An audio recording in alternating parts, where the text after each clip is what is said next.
Hi, I'm Lyle, and this is the Abecedary.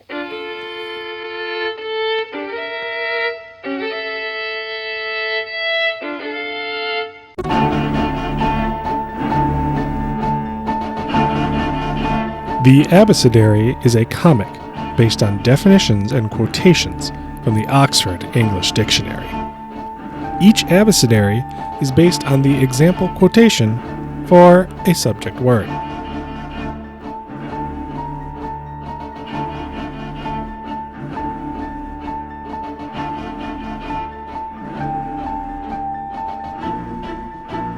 This week's word is Vesalian.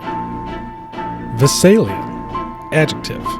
1. Connected with anatomical researches. In quotation 1870 with reference to body-snatching. For some years prior to the catastrophe that brought the anatomical affairs of Britain to a crisis, considerable apprehension existed as to the safety of the dead, both in town and rural districts. Even the secret sources by which the anatomist pursued his art were no longer to be connived at by the public authorities.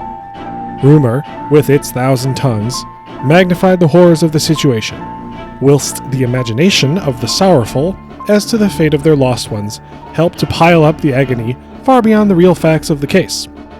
In Edinburgh, the city authorities were called upon to act with greater vigilance. Quote, detectives were placed near the anatomical rooms, and all visitors of questionable purpose were traced to their residences. The, quote, minions of the moon felt the surveillance most keenly. They were marked men, to whom no quarter or mercy could be shown, if caught, flagrante delicto.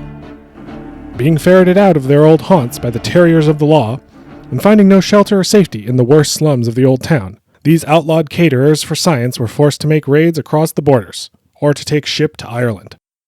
Almost everywhere within the realm the cry of "Death to the insurrectionists" resounded, and to such purpose as materially to affect the existence of the anatomical classes of Barclay and Monroe. The cry, so exultant and menacing out of doors, caused reaction as defiant within the anatomical rooms, and this was but a prelude to heroic action, well developed and well sustained.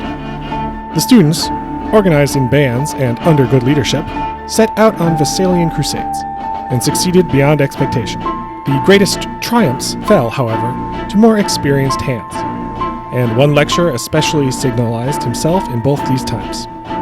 He was a Napier in action, bold, dexterous, aye, ready, and in the van of danger, and single-handed, equal to any 3 of the regular staff of workmen. Thus one night, when a party of medicals, headed by this surgeon, saw they were discovered in a city churchyard, the chief actor laid hold of 2 large, quote, adults, that moment disinterred, and carrying one under each arm, escaped by a door, which led into the garden of a private institution.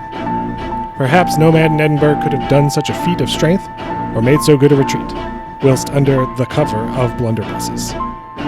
Strategy and foresight were quite as much in request as brute force, and men of intelligence succeeded where the resurrectionists failed. Henry Lonsdale, A Sketch in the Life of Writing of Robert Knox, The Anatomy.